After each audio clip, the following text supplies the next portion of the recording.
ओम सर्वस्वरूपे सर्वेशे सर्वशक्ति समन्विते भयभस्त्राहिनो देवी दुर्गे देवी नमोस्तुते। नमस्कार, स्वागत है आपका आचार्यवाणी में। आचार्य विक्रमादित्य आपके साथ हूँ और आज का विषय हमारा जो है वो है विशेष तौर पर मकर राशि वालों के लिए कैसा ग्रहों का योगायोग बना हुआ है। मकर राशि वालों के लिए क्या कुछ होने के योग है। देखिए, मकर राशि वालों, आपकी राशि के स्वामी है शनि महाराज। बड़ी सुंदर बात यह है कि शनि इन दिनों से वक्री चल रहे थे और अब मार्गी होने जा रहे हैं। आपके धन भाव में चल रहे हैं, लग्नेश हैं, और विशेष तौर पर वो कई प्रकार से थोड़े से कमजोर होते चले जा रहे थे, अपने वापिस अंशों में आते चले जा रहे थे। अब कई ग्रह महत्वपूर्ण परिवर्तन की तरफ आपके ग्रह योग बन चुके हैं। राहु परिवर्तन की तरफ जा चुके हैं, बृहस्पति शुक्र महाराज परिवर्तन की, शनि महाराज जो हैं वो विशेष तौर पर मार्गी हो गए हैं, और शुक्र भी इन दिनों विशेष तौर पर राशि परिवर्तन का योग बनाएंगे और आपकी राशि के अनुसार से भाग्य में आ जाएंगे। ये बड़ा महत्वपूर्ण रहेगा आपके लिए। लेकिन थोड़े कमज़ोर रहेंगे, उनको शक्ति देनी पड़ेगी। वो आपको बताएंगे कैसे शक्ति मिलेगी उसको, कि जब परिवर्तन होगा तो कैसे आपको उसको संभालने का प्रयास करना है, क्या कुछ होने के योग बनने वाले हैं। बुध भी परिवर्तन की तरफ जाएंगे। बुध तो बहुत महत्वपूर्ण ग्रह हैं आपकी राशि के अनुसार से। ऐसे में इन सब ग्रहों का परिवर्तन क्या खेल आपके साथ खेलेगा। और एक और बात, इन दिनों मंगल चल रहे हैं बहुत कमज़ोर, और मंगल का परिवर्तन भी नवंबर में होने वाला है। और ऐसे में मंगल का परिवर्तन जब शनि के साथ ये जो योग बनाएगा, एक दूसरे को दृष्टि डालेंगे, परस्पर युद्ध का वातावरण बनाएंगे, ये भयावह रहेगा पूरे विश्व के लिए। ऐसे में कई ग्रह और भी विश्व के लिए अशांति का योग बना रहे हैं, वो भी आपको समझ लेना चाहिए। हमने पहले ही बताया था आपको कि कार्तिक का जब महीना आरंभ हुआ, प्रथम पक्ष के अंदर उसके अंदर चतुर्ग्रही योग बना तुला राशि के अंदर। विशेष तौर पर ग्रहों का गणना देखें, केतु, सूर्य, बुध और मंगल चारों के चारों ग्रह एक साथ तुला राशि में विराजमान थे। कहा जाता है कि तुला राशि में कर्क के पहले पक्ष में, यदि कार्तिक के पहले पक्ष में ये ग्रह विराजमान हो जाएं तो विश्व में भयावह स्थिति बनती है, तांडव की स्थिति बनती है, और विशेष तौर पर अशांति का वातावरण बनता है, युद्ध का वातावरण बनता है, विस्फोटों का वातावरण बनता है, और वो चल ही रहा है पूरे विश्व में। और ये आने वाले टाइम में और भयावह स्थिति हो सकती है, दुस्साहसपूर्ण कार्य कर सकते हैं इसको। और इस बात पर हमने समझाने का प्रयास कर रहे हैं, शनि जब बदल के आए हैं और आगे मंगल जाएंगे वृश्चिक में, तब शनि और मंगल का परस्पर युद्ध हो जाएगा। ऐसे में दुस्साहस कुछ गलत लोग, जिहादी लोग और कर सकते हैं। ऐसे में विशेष तौर पर स्थिति खराब हो सकती है। आपके मनोमस्तिष्क को भी आपको शांत रखने का प्रयास करना है। सूर्य, मंगल विशेष तौर पर जिस प्रकार का योग आपकी राशि के अनुसार से बना रहे हैं, वो विशेष तौर पर थोड़ा सा आपको एग्रेसिवनेस को शांत करने का प्रयास करना चाहिए। ये सारे ग्रह आपके लिए कैसे रहेंगे। और तो और ऐसे में विशेष तौर पर बाजार का रुख भी बड़ा विचित्र रहता दिखाई दे रहा है। एक तो महंगाई की मार पड़ रही है, ग्रह दिखा रहे हैं कि चावल, घी, तेल इत्यादि में, चीनी इत्यादि में इन दिनों विशेष तौर पर भाव बहुत ज़्यादा परेशान करने वाले हैं। बढ़ने के योग दिखाई, तेजी रहेगी, रुक रहेगी। रुई इत्यादि में, वस्त्र इत्यादि में, मेवा इत्यादि में, सोने इत्यादि में तेजी रहती दिखाई दे रही है। और इसके साथ साथ एक और ग्रहों का योग बन रहा है। वो प्रथम पक्ष की यदि हम बात करें, कार्तिक के प्रथम पक्ष में दशमी 2 हो गई, वृद्धा हो गई, दशमी वृद्धि की तरफ चलेगी, बढ़ गई है। और अगली तिथि, अगले पक्ष की शुक्र पक्ष की बात करेंगे तो एक तिथि घट जाएगी। कहा जाता है कि ऐसी स्थिति में पहले पक्ष में तो दाम बढ़ते और फिर जब घटने शुरू होंगे तो गिरते चले जाएंगे। तो जो लोग सट्टे बाजार में, शेयर बाजार में काम करते हैं, उनको सावधान हम करने का प्रयास कर रहे हैं। बहुत सोच समझ के काम करने का आपको प्रयास करना चाहिए। सिलसिलेवार तरीके से समझें क्या करने वाले हैं ग्रह तुला राशि, विशेषकर मकर राशि वालों के लिए, आपके लिए। देखिए, 1 नवंबर की सबसे पहले ग्रह गणना समझ लें। चतुर्थी उस दिन विद्यमान है और बुधवार का योग है। चतुर्थी बेहद खास है, करवा चौथ। समस्त प्रकार के कष्टों को दूर करने के लिए भारतीय संस्कृति में स्त्रियां अपने पति की दीर्घायु के लिए व्रत रखती हैं और मान्यता है। देखिए, मन के राजे, मन के हारे हार है, मन के जीते जीत। मन का ही साम्राज्य है सब जगह। मनेव बंधन कारण मोक्ष शास्त्र कहता है।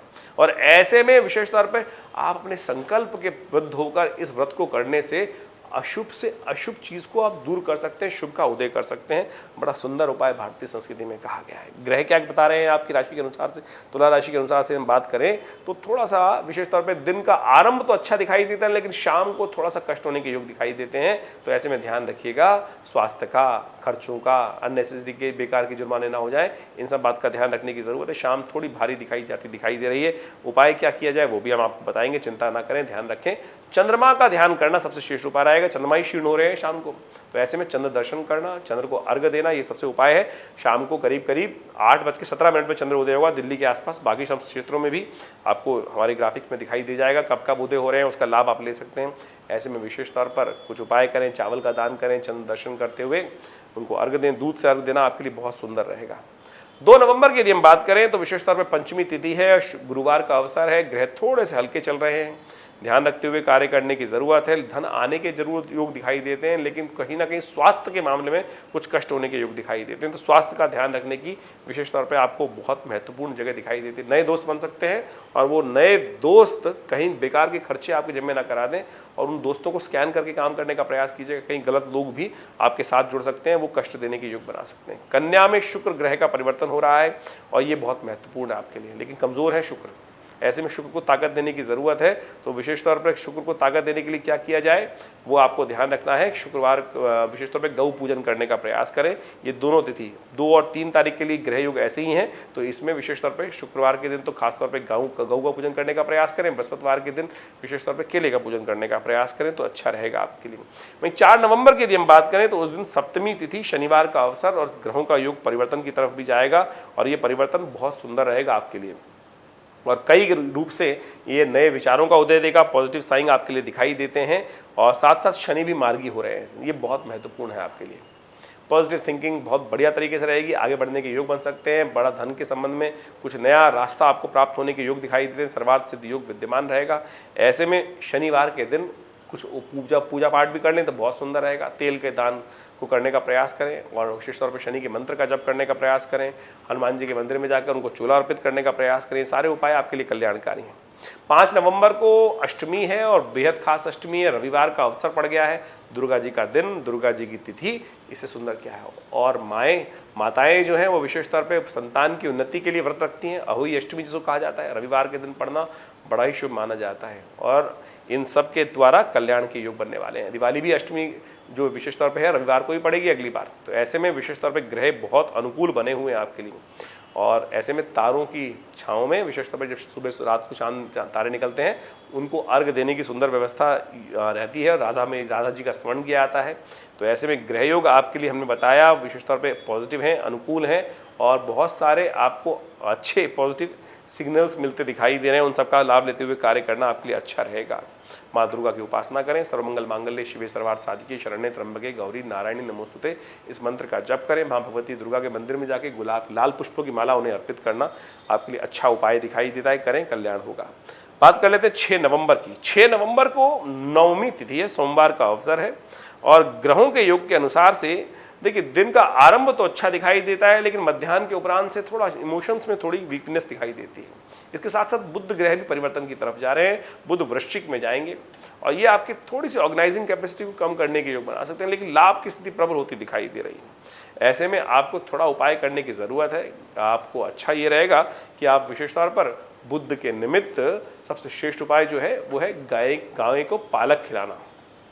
ये उपाय कर बड़ा सुंदर तरीके से लाभ ले सकते हैं। बुध काफ़ी दिन इसमें रहने वाले हैं, लाभ की स्थिति प्रबल करने वाले हैं, लेकिन गौ सेवा कर क्योंकि शुक्र भी थोड़े कमज़ोर हैं, तो ऐसे में गौ सेवा किसी प्रकार भी की जाए वो दोनों तरह से आपके लिए कल्याण के योग बनाने वाले हैं। शुक्र भी बहुत प्रबल होकर आपकी राशि के अनुसार से जहाँ बैठे हैं, भाग्य में बैठे हैं, वो कमज़ोर हैं, लेकिन उनके लिए भी मैं उपाय बता रहा हूँ, गौ पूजन करें और बुद्ध के लिए भी गौ पूजन करने का प्रयास करें। दोनों तरीके से आपके लिए दोनों ग्रहों को प्रशस्त करके लाभ के द्वार अच्छे खोलने के योग बना सकते हैं आने वाले करीब 20-25 दिनों में। तो ये उपाय करते हुए कल्याण करने के योग बनाएं। 7 नवंबर को दशमी तिथि है और चंद्रमा थोड़े शीर्ण चल रहे हैं। ये विशेष तौर पे नए कॉन्ट्रैक्ट, नए एग्रीमेंट्स में थोड़ा ना कहीं बंधन में फंसने के योग दिखाते हैं। तो इमोशंस पॉइंट ऑफ व्यू से थोड़ा सा मन वीतरागिता हो सकता है, संसार से थोड़ा सा झकाझौंध चल रही है, उसमें थोड़ा अशांति की तरफ मन जाता दिखाई दे रहा है। ऐसे में चावल का दान करना आपके लिए अच्छा रहेगा, हनुमान जी का पूजन करना आपके लिए अच्छा रहेगा। ये सब उपाय करके कल्याणकारी योग बना सकते हैं। 8 नवंबर को दशमी तिथि थोड़ी सी वृद्धि है, 4 घड़ी के आसपास है, बुधवार का दिन है, तो आपके लिए ग्रहों का योगायोग जो चल रहा है थोड़ा सा शीर्ण चल ही रहा है। ऐसे में लगातार उपाय करने की ज़रूरत है। हनुमान जी का पाठ करें, आपके लिए कल्याण का योग बनेगा। 8 तारीख के बाद 9 तारीख की बात कर लेते हैं। 9 नवंबर को बहुत विशेष तिथि है। 9 नवंबर को एकादशी है और ये स्मार्त और वैष्णव दोनों के लिए एकादशी बनी हुई है और ये दोनों तिथियां प्रशस्त रहेगी। ऐसे में रमा एकादशी से कहा जाता है। माँ भगवती लक्ष्मी का विशेष तौर पर पूजन किया जाता है। महालक्ष्मी की प्रसन्नता के लिए विशेष तौर पर विष्णु जी के मंदिर में जाकर उनके लिए श्वेत वस्त्र और विशेष तौर पर ये अपराजिता के पुष्पों के द्वारा भगवती का पूजन करना आपके लिए बहुत अच्छा रहेगा। ग्रह आपके लिए विशेष तौर पर बहुत सुंदर योग बना रहे हैं, अनुकूल स्थिति कर रहे हैं, धर्म में आपकी आस्था जगाते दिखाई दे रहे हैं, सज्जनता से आपको लाभ प्राप्ति के योग बनते दिखाई दे रहे हैं, धर्म अनुकूल कार्य करने से आपके लिए बड़ा सुंदर योग बनता दिखाई दे रहा है। ग्रह के अनुसार से काम करने का प्रयास करना चाहिए। 10 नवंबर की यदि हम बात करें तो उस दिन विशेष तौर पर द्वादशी तिथि उदया तिथि है, उसके बाद त्रयोदशी का आगमन हो जाएगा। शुक्रवार का सुंदर अवसर विद्यमान है और ऐसे में गोवत्स द्वादशी है और साथ साथ धनतेरस भी है और साथ साथ यमराज जी की पूजन करने का भी दिन। एक खास उपाय रहता है, वो भी बताएंगे आपको। कहा जाता है कि इस सुश्रेष्ठ काल में ये उपाय यदि कर लिया जाए तो पूरे वर्ष तक अपमृत्यु नहीं होती, यानी मान सम्मान में कोई दाग नहीं लग सकता है, तमाम नज़र इत्यादि को दूर करने का रास्ता बन जाता है। वो उपाय भी सुन लीजिएगा। पहले समझ लीजिए ग्रह क्या कह रहे हैं। ग्रह आपके अनुकूल बने हुए हैं, धर्म रह के सज्जनता के साथ काम करने से, धर्मयुक्त कार्य करने से मुझे नहीं लगता आप किसी का अहित करेंगे। धर्म में आपकी आस्था जागती दिखाई दे रही है और उसके द्वारा ही आपके भाग्य जागने के रास्ते बनते दिखाई दे रहे हैं। तो ऐसे में विशेष तौर पर धन्वंतरी जी का पूजन करना, यमराज जी की पूजन करना बड़ा अच्छा है। प्रदोष भी है इस दिन, प्रदोष शुक्र प्रदोष है। महालक्ष्मी को प्रसन्न करने के लिए सुंदर तरीके से श्रीयंत्र की स्थापना घर में करें। चांदी के वाले श्रीयंत्र पूरे वर्ष के लिए स्थापित करने से महालक्ष्मी की स्पेशल कृपा प्राप्ति के योग बन सकते हैं। ये उपाय करें और साथ साथ एक उपाय जो बता रहे हैं इसको अवश्य करने का प्रयास करें। इससे पूरे वर्ष आपके लिए कल्याणकारी योग बनेंगे। नज़र इत्यादि के समस्त दोष घर से दूर हो जाएंगे। जान लीजिए, कर लीजिए, कल्याण होने के योग बनेंगे। एक ब्रह्मास्त्र उपाय हम आपको बताने वाले हैं। कहा जाता है कि यदि यम के निमित्त, क्योंकि धनत्रयोदशी के दिन यमराज की पूजा की जाती है और कहा जाता है कि सूर्यास्त होने के बाद घर के दक्षिण दिशा की तरफ एक अन्न की ढेरी बनाकर एक चौमुहा दीपक अपने पितरों के निमित्त दान कर दिया जाए, यमराज के निमित्त दान कर दिया जाए। उनमें उस पर थोड़ा सा उनका पूजन कर कर यमराज जी का, और वहाँ उसको प्रज्वलित कर दिया जाए। और उसके दिन अगले दिन सुबह उठकर, कहा जाता है पूर्ण प्रयोग यह है कि अगले दिन सुबह जब नरक चतुर्दशी होती है, सुबह उठकर घर के दोनों द्वारों पर एक विशेष तौर पे दो दिए प्रज्वलित कर दिए जाते हैं यमराज के दोनों पुत्रों के नाम पर। यह पूर्ण उपाय हुआ। और उससे पहले क्या करना चाहिए? कहा जाता है कि अपामार्ग का पेड़ लेकर रात को उखाड़ के रख लीजिए और अपने सिर पे से वार कर उसको बाहर डाल देना चाहिए। उससे पहले विशेष तौर पर तेल के द्वारा, कहा जाता है कि तेल, जो तिल का तेल है उसके द्वारा पूरे शरीर पर मर्दन कर कर फिर स्नान कर कर और फिर ये प्रक्रिया की जाए। और फिर घर के मुख्य द्वार पर जाकर सूर्य उदय होने से पहले यदि 2 दीपक प्रज्वलित कर दी जाए दोनों द्वार, घर के मुख्य द्वार के दोनों तरफ, तो कहा जाता है कि 1 वर्ष तक अपमृत्यु के योग नहीं बनते। तो आप सुंदर तरीके से इस उपाय को करने का प्रयास करें। दिवाली आने वाली है और उसके बारे में पूर्ण विधि के अनुसार से हम आपको बताएंगे कैसा रहेगा ग्रहों का योग। तो अभी इन उपायों को करें। इसके अलावा कोई भी प्रश्न मन में चल रहा हो तो चिंता ना करें, आप हमसे उसका निवारण पूछ सकते हैं और कष्टों दूर करने का सुंदर योग बना सकते हैं। धन्यवाद, नमस्कार।